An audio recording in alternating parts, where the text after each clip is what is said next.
যে কেবিনেটত যেতিয়া মই গোপনীয়তাৰ শপত লৈ থম আৰু কেবিনেটত কি আহিব ময়ো নাজানো। বিভাগীয় মন্ত্ৰীসকলে সদায় নিজৰ বিভাগৰ কথাটো কেবিনেটত আহোঁতে এপ্ৰুভ কৰে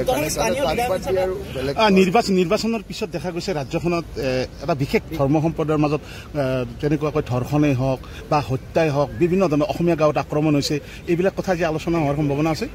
এয়া অসমৰ কাৰণে এটা দুৰ্ভাগ্যৰ কথা যে নিৰ্বাচনৰ পিছতে আমি কিছুমান এনেকুৱা ঘটনা দেখিছোঁ। বিশেষকৈ নিৰ্বাচনৰ আগলৈকে যেতিয়ালৈকে মডেল কোড অফ কণ্ডাক্ট অহা নাছিলে তেতিয়ালৈকে এনেকুৱা ধৰণৰ ঘটনাবিলাক কৰাৰ সাহস নোহোৱা হৈ আছিলে।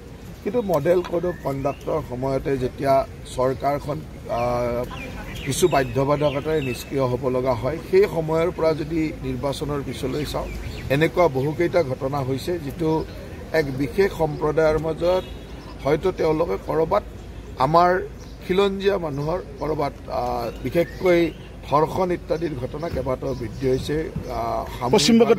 সামূহিকভাৱে গাঁও আক্ৰমণ কৰা ইত্যাদি তেনেকুৱা ঘটনা হৈছে।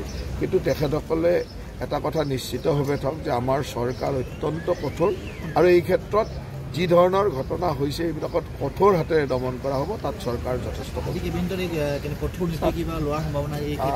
এইবিলাকতো আইনগত কথা। গতিকে কেবিনেটত বিভিন্ন কথাই আলোচনা হয় আৰু প্ৰতিখন কেবিনেটতে এনেকুৱা কথাবিলাক হয়। কিন্তু এই যোৱা সময়ত এই 2-3 মাহৰ এই ঘটনাবিলাক এটা পৰ্যালোচনা ইতিমধ্যে বিভিন্ন সময়ত আমাৰ পৰ্যালোচনা। স্বাস্থ্য বিভাগ মুখ্যমন্ত্ৰীলৈ অনাৰ পিছত এইখন প্ৰথম কেবিনেট স্বাস্থ্যৰ ক্ষেত্ৰত আমি কিছু দেখা পাম এইবাৰ কাম।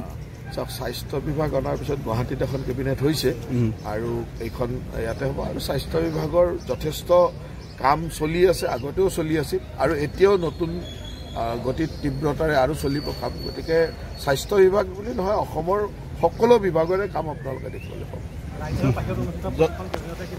আমাৰ নলবাৰীবাসীৰ আশা বহুতেই থাকে আৰু এইটো সঁচা কথা যে নলবাৰীত যোৱা কেইটামান বছৰত যথেষ্ট উন্নয়নমূলক কাম আমাৰ হৈয়ে আছে।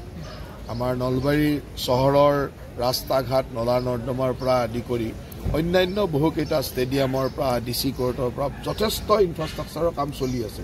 আমাৰ মুখ্য লক্ষ্যটো হ'ল যে সোনকালে এই কামবিলাক সমাপন কৰা। তাৰ লগে লগে মুখ্যমন্ত্ৰী ডাঙৰীয়া ইয়ালৈ আহিব, গোটেই কেবিনেটখন আহিব, নিশ্চয় নলবাৰীবাসীক কিবা নহয় কিবা উপহাৰ দিব। ঠিক আছে, থেংক ইউ।